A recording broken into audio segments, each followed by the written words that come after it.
Hi everyone, welcome to Curious Coding. From this video, we'll start making a project which will be building your own Redis-like server. We are going to make it totally in Golang, and we are not going to utilize any third-party packages to do that. We will rely completely on the built-in packages, and we are going to complete this Redis-like server step by step. The roadmap would look something like we are going to first understand how we should take the connections and how we should accept the commands. We'll be utilizing Redis CLI to interact with our server, and also like we will first start with the connection making, then we will move on to set and get method, then we will move on to expirations, then we'll go on to increment and decrement operators, and then we will see list operators also. And then I think we'll just switch on to the persistent modes, which will be snapshot and AOF, append only file. That would be the whole roadmap of it. And let's start with the first video where I'll be explaining how we are going to interact with our server and how the command would look like. So let's get right into it. So let's see how we can interact with the server. So you can like read this on the official docs also. I will be providing the links about that. So Redis basically uses a text-based protocol called as RESP, Redis Serialization Protocol. The interaction is something like that the client sends you with the commands in such format. You can see this here. The format is something like this.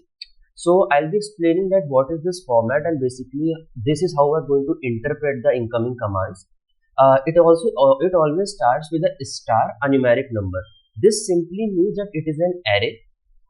What this array then again means, the number of elements which are going to be coming into the command are represented by the first numeric number after star. These are the number of commands which are going to come after this numeric value. For every command, Redis always sends you, the client always sends you with a dollar length of the name of that particular command, or you can call it arguments also, because after the first method, the arguments will be there. So for example, star 3 will mean there are going to be 3 further strings which are going to come as part of an array. The first string, in this case, let's suppose is a set, which means the length would be 3. That is why it is $3. Then again, the foo and the bar are also of length 3. That is why it's $3. Like for an example, if the same command would have been something like, let's suppose set, the key name was instead of foo, it would have been named. Then this would have been a name, and this 3 would have become 4. And if this bar was something like this, let's suppose Shan, then this would have been 5. So this is how the command which is going to come to our server will look like this. Every command, every you can say kind of part of the array will be separated by a new line, and this will be a string. So we need to interpret that string accordingly into our connection. And that is what we are going to see step by step. So for the responses, what we are going to respond from the server. So basically, like if your particular server is just sending a okay, it's not like you are sending any kind of a reply in sense of a numeric, in sense of a result. Then if you are just accepting the command, then the format is something like plus okay, a break, line break. If you need to send an error, the format something looks like minus error, and then something like that, the error message. We are going to see all of this in the coming episodes, like how we are going to send it, how the formats are going to look like. We just need to have a basic idea like how the interaction is going to look like. The numeric replies are going to look something like colon, and whatever the reply you want to give to the client, and that is the like for example here it is 1. Similarly, for the let's suppose you want to send a string reply, as I told you. In that case, you need to first send the dollar length of the string separated by a line break, and then your string, whatever you want to send, the same length. And similarly, the array part I just told you about. Like for example, if you want to send array response, it would be something like start 3, because we are going to send in this case 3 number of responses, and again every string reply needs to be accompanied with its length, which will be represented by a dollar.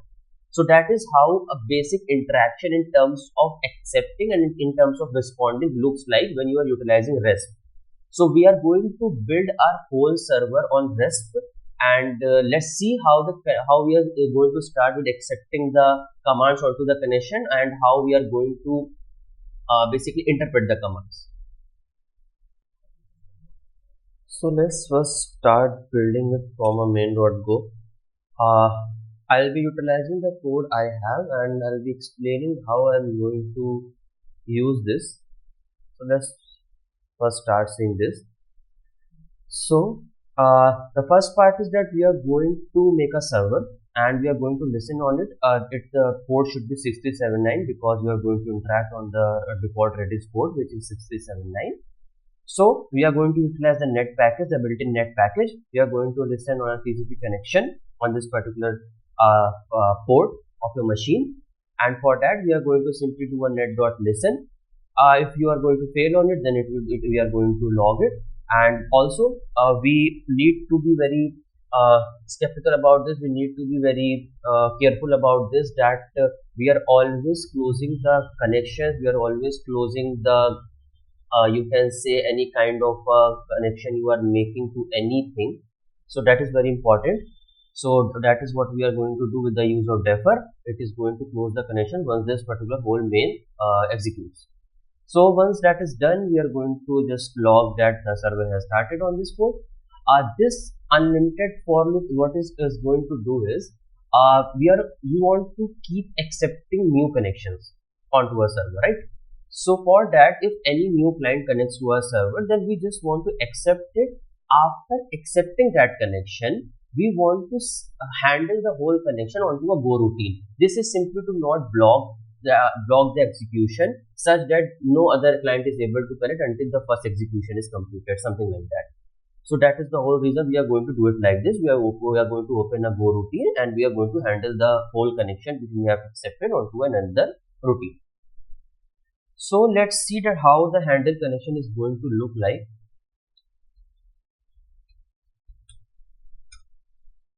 So this is where things are going to get interesting. Let's see this. This is just to interact and give our client some basic client ID. That is what is going. That's nothing of a problem. From here, the whole thing is we are going to read from the client, and we get bytes from our server. We are going to read it till we encounter a /n, but there are some catches here which we are going to look shortly. We would think that when we are going to accept a whole command from the client, it should end with a /n. Like for example, if you are going to send from the Redis client, let's say Redis CLI set foobar. So what do you like specifically think? That the whole command in the string should be coming as it is, like set space foo space bar and then a /n. But that is not what happens in Golang. Though in Node.js that happens like that, but not in Golang. So in Golang, as I shown you in this particular RESP explanation, after every, you can say, the set in the command, you get the line break. So you are always going to encounter this reader.readbyte /n in terms of you are going to get broken all the time. So you need to first you can say gather the data, you need to interpret it accordingly, and then you are going to process it. It's not like that you are going to get pre-hand the whole command. So that is what we are doing here. For example, here that we are just reading from the bytes.buffer, and once that is being done, we have just you can say a function scoped variable where we are putting up the data, and we are going to check whether our command has been completed or not. For that, I have written one specific function whose job is specifically to do this. Now we are going to see what does that is completed Redis command going to do.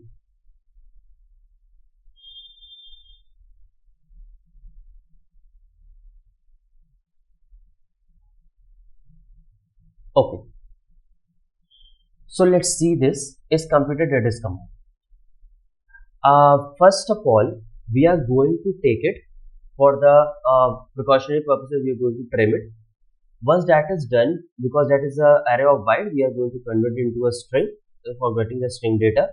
Once that is done, we are going to split it on /r/n, because as I told you that we need to interpret it accordingly, that after the star, whatever the number of you can say the accompanying arguments and the commands are going to come as part of the whole command, we need to interpret it. So accordingly, we have splitted it on the basis of /r/n. Once that is done, these are just precautionary checks. We need to do that for a better handling. Once that is done, we need to see what are the number of elements which are going to come. As I just told you, this will be the first element of your array. In this particular first element, the second part are the number of elements. Like for example, for the 3, set foo bar. Okay. So once that is done, you take out the number of elements. Why I am adding a 2 multiplied, first 2 multiplied by 2, and then why I am adding 2, I'll just explain it here. Your star accompanied by the number of elements first is the first element. So that is the one which we have added. But why is the second? You can take it as if once you have like the client has sent you the whole command. After that, there is again a line break to tell you that I have finished.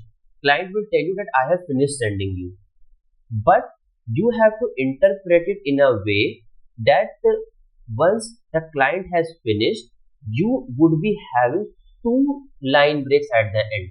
That is bound to happen. One thing is that you can delete that, but I would not recommend it. The client which is sending in a certain format, and you should be basically just respect that format, and you should be you can say kind of interpret in same way. That is why when we are going to split it at that line break, we are always going to have an extra element at the end. Once we are like going to final interpret it, we are going to remove that, but we need to take it into our processing. That is why I have made the expected lines as 2 plus multiplied by 2 multiplied by number of elements, which simply means if you are going to accept a particular line which is having a star 3, so that will mean that you are going to get 6. Why 6? 3 command or arguments, 3 of their lengths, which is going to be 6, and then plus 2 is that first star and the number of elements, and the last is the extra line. Once you match them, once you get those number of expected lines, that is the time you know that my command has completed and now I can start processing it. So that is when we are going to return with a true. Until that is not reached, we are just keep returning false. For all the time we are going to return false, the loop is going to run and run, and the buffer is going to be accumulated. Once it receives a true, then we are going to process it, and then we are going to reset the buffer, because now we want to start afresh. That is the reason we are going to reset it. After resetting, we also need to send the response from the server. That is what we are doing, simply doing with the con.write and with the slash array of bytes with the response. So let's see now what the process command is going to look like. Okay, so before that, let's see one more thing, just to be sure.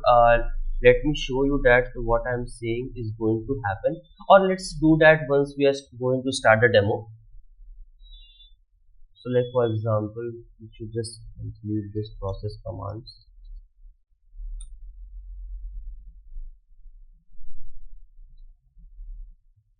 Okay, so this process command is simply taking up the data, and it needs to take the it needs to get the command and the arguments which have come as a part of the whole. You can see the string or the client which has the string which the client has written. Just give me a moment.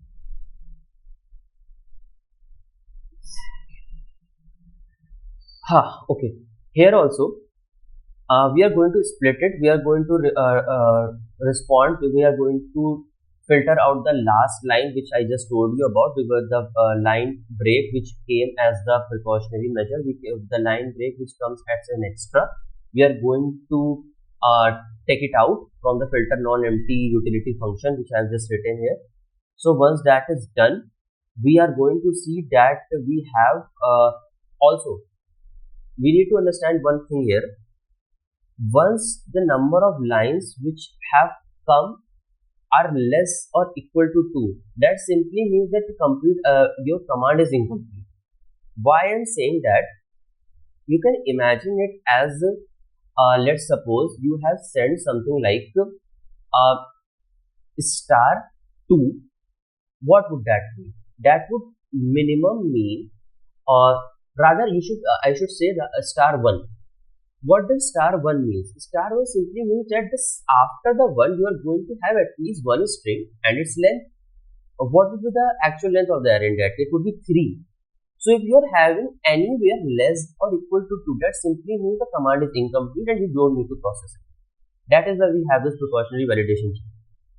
Once that is done, I am doing the command thing to upper. The reason being that we always want to keep a consistent way of dealing with the whole command. That is why I am always making the whole command like set, get, and some things like that to an uppercase.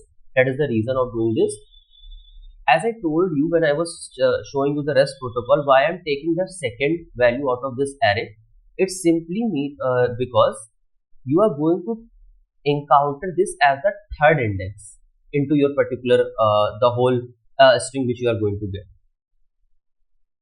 Once you take that out, all the arguments will start from the even index starting from 4. Why I am saying that? Similarly, you can again refer to the RESP demo.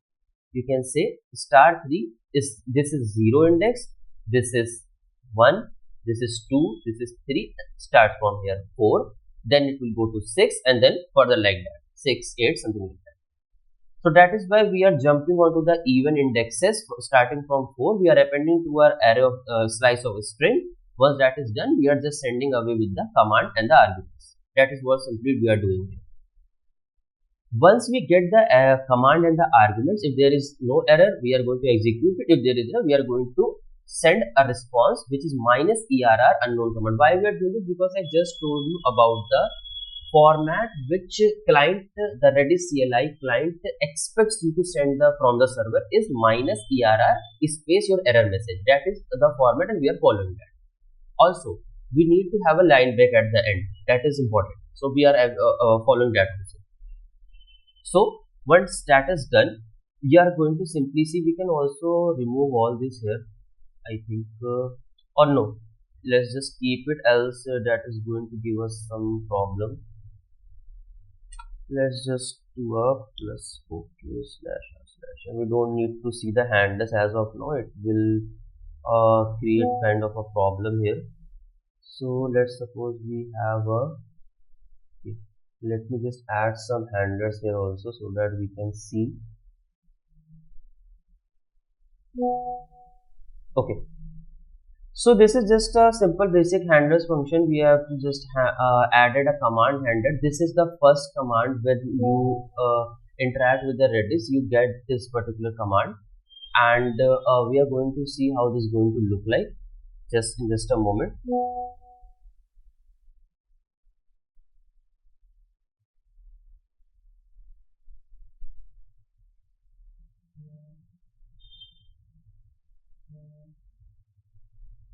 So I have just added a common handlers thing. We are going to basically populate it in upcoming episode. We just need it for now for the demonstration purposes. Just a second, we don't need this, or let's take it, not a problem, because we will be having the command thing. Okay, once that is done, I think we are ready to showcase like what is going to look like. Let me just add some logs so that I can demonstrate you what I was talking about at the start.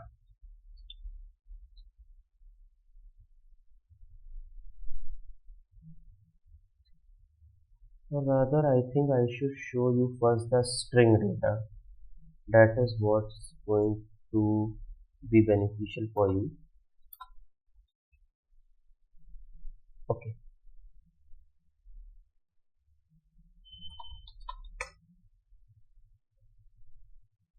I already have the Redis CLI installed, so I will just use it to interact with my server. See here, when I have just made a connection with my server, what the number of data which the client has sent me onto the connection is like this. You started with a start 2, but it just broke there because for our connection, all the incoming, you can say the packets are in such a way that every single packet is broken down with a slash, and that is why I was telling you that you are going to see here this read bytes, and after every slash n you are going to get the data and you need to interpret it, you need to accumulate it till you get the whole command. That is the reason. If now you see here, just a second, if you now you see here, you are keep getting the data, you are keep getting the data till the time. See here, this is the first, second, third, fourth, fifth, and the sixth. Six elements of the whole array, whole slice. So once you encounter all the elements, that is when you are going to start processing it. That is when your condition is going to be true, and the whole execution will come onto the process commands. Once it comes onto the that, we are going to, what I just explained you, we are going to take out the command and the arguments, and once we take out them, we are just going to simply utilize the command value to get the handlers. We are going to see the handlers in the upcoming episodes. This is just a basic handler which you are seeing here, and you can see here that the command handler, because the command name is command, we are just going to simply return with a OK slash so that our client can interpret that we have accepted the command and we are not throwing an error. Like for an example, if we now try to do a set foobar, we are going to get a unknown command. Why? Because we don't have any handler as of now. So that is the reason right now we are getting unknown command, and that's obvious.